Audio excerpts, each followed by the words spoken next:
Hey, what's up? It's Chris, the worst player you know, and tonight I want to talk a little bit about mulligans. So, if you're new to the game, mulligan is probably kind of a new concept. What it is when you have a hand that you're not feeling good about um, for numerous reasons, then you can choose to dump it and draw a new hand. Every time that you do this, though, you have to put one card on the bottom of your library. So that means that you pick one out of your hand and stick it on the bottom of your library, which, if you shuffle again at some point during the game, it'll get shuffled in. But otherwise, it's kind of lost to the bottom of the pile forever. And that's okay. Because the idea is that you have a whole deck of cards to work with. So, why would you want to do this? Well, it could be a mana problem. It could be a playable card problem. It could be any number of issues that might arise. But typically what I see or what I look for when I decide that I'm going to do any kind of mulligan is I look for mana count. I'm usually looking for 3 to 4 lands, or like 3 lands and a mana rock, something like that. And I'm looking for cards that represent what I want to do in the deck. So if I see too many late game cards, it's probably not going to be a hand I'm going to keep. If it's all early game cards, I'll be much more likely to keep that, just because things will progress. But I have to see the lands in there. The lands are an absolute must-have. And so right now what I'm going to do is I'm going to open up some games, and we're going to see if we can't find a hand that maybe needs a mulligan, and we can talk about what it is that's working or what it is that's not working, and why I would keep or toss a particular hand. So let's have a look. Alright, so I am currently using Villains of Darkness. It's just a starter deck, but it's great because it's a mix of stuff. It's some creatures, some spells, a little of this, a little of that. And so it gives me an opportunity to really kind of flex a bunch of different muscles and work those out in a way that are meaningful. So this is a great way to actually look at mulligans as well. So let's have a look.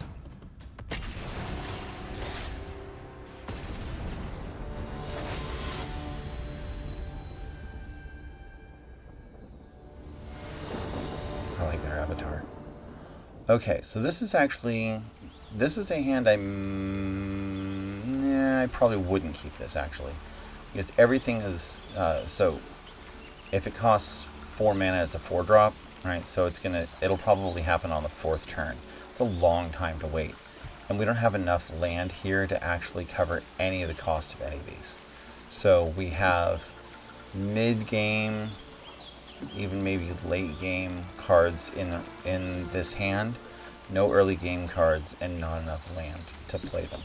So I'm going to mulligan this, and we'll take a look and see what we get. Okay, this time we've got more lands. I was happy with the number we had before, but 4 is good. And we've got a bunch of early game stuff. So we've got this Pixie, we've got 2 Dire Rats. I think we're probably in good shape. So let's play this hand and let's see what we do. So I'm going to keep 6, and I have to pick 1 to toss. I guess I'm going to let a Dire Rat go. So we'll have 1 of each. And away we go. So, just kind of getting into the game. I don't have anything to do on the first turn, so I'm going to go ahead and throw my double land that comes in tapped. And then we'll see what they decide to do.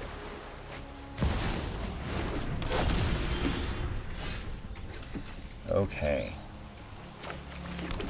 Island in here. There's a Pixie. What does this thing do? I've seen it before. Double that number. When there are 1,000 or more time counters on one, you can sacrifice it. Each opponent loses 1,000 life. That's okay. That could be a bumpy ride. Let's go ahead and bring out our Shinron reinforcements.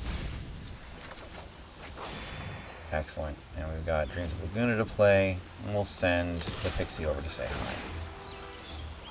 Another swamp. All right. We'll have enough land at this game. That's for sure.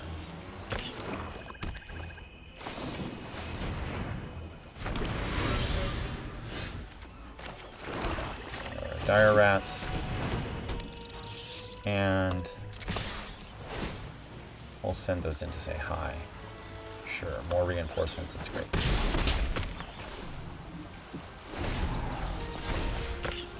Alright, it has 5 counters on it. It's 2 in tap to double. Yikes.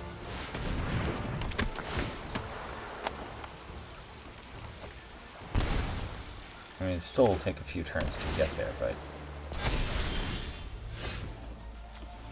Okay.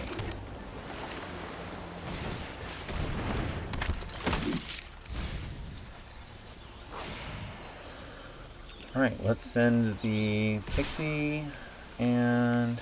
I don't know, the Dire Rats in. Let's see if they decide they want to block. Great.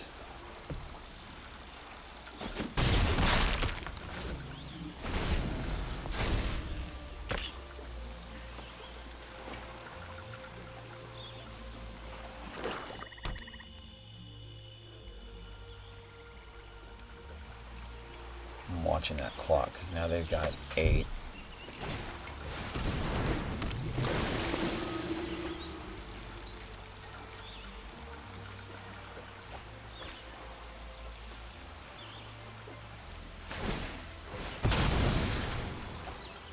Ooh, they just have so much card advantage going on. Okay.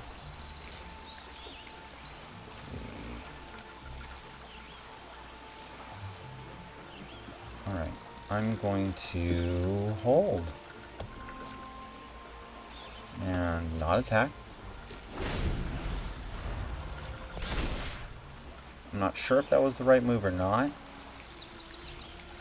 But honestly, it's going to turn into a game of them just picking off creatures if I just start throwing things at that Kiora. I don't know this one. It can't be blocked if it has two or more spells this turn. Deals combat danger. Draw a card. Okay.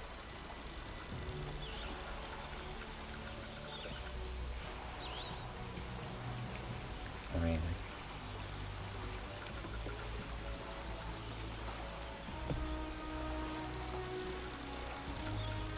this deck is kind of cool.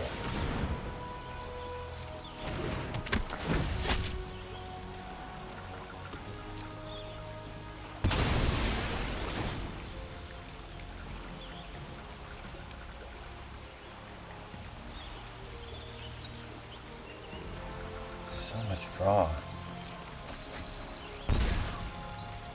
You're operating with a full hand all the time.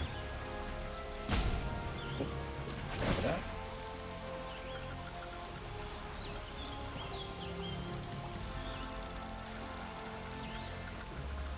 Okay. So let's see, because they're starting to build up those creatures to be pretty big. I don't know.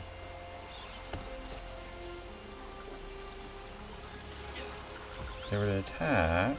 Let's see. Okay, let's. Okay. Seems good. Alright, I should have enough that I can bring it all in, I think. No, I don't. That's okay. I'll bring this one out. And let me see, they've got 7. Guaranteed 2. The rest are gonna die. I'll just send them over. Alright, we're getting close.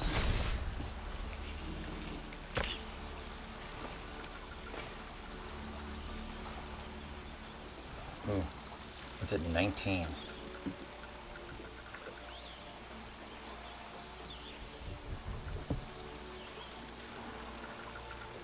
Okay. That clock is making me more nervous than anything else that's on the board.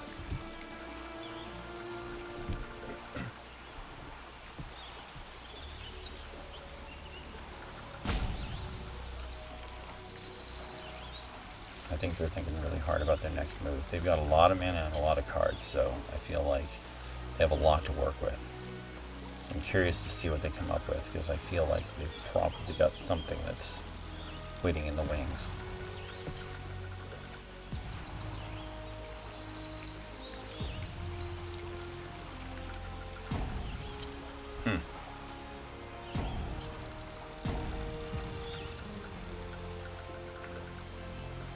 I wonder what they're waiting for.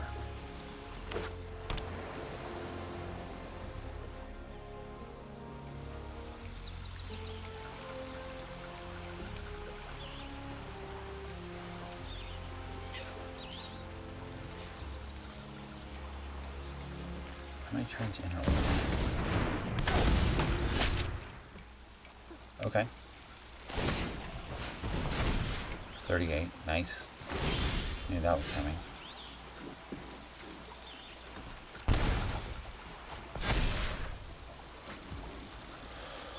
Okay. Let's bring out all the rest of this. One thing that I find interesting about this deck is they don't have much in the way of counter spells.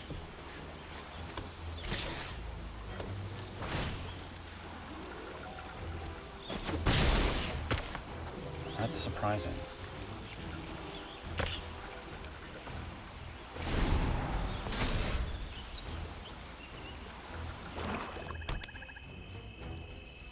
wonder what they're going to do, because this is Hail Mary time for them.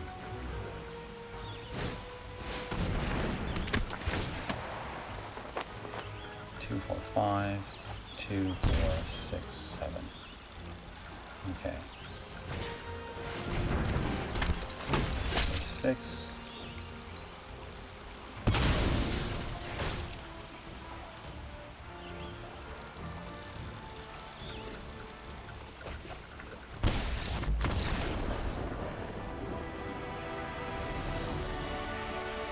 So that's what it looks like when you play with a well-mulliganed hand.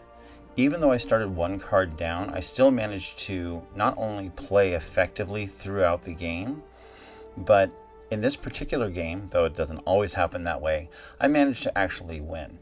So that's a good mulligan doesn't necessarily mean a win. And the more that you mulligan, the more likely you are to actually lose, just because you will end up with too few cards. Once you get down to about 4 cards in your hand, it's going to be awfully hard to try to actually play a good game. So once I've actually done 2 or maybe 3 mulligans, if nothing is looking good, I'll concede. And I'm not going to go into concession right now, but a concede is not necessarily a bad thing. It's not being salty, it's not being mean, it's not trying to ruin the game. It's actually guaranteeing that the person you're playing against is going to have a good or a fun game, and you will too with the next game you play. So don't think that conceding is actually a bad thing. I don't take it as a bad thing when someone concedes on me, because it is what it is. That person conceded in this game. They knew that there was no way out, and so that was their option, and that's what they took. But nevertheless, back to mulligans. So this was an example of a mulligan that turned out really well.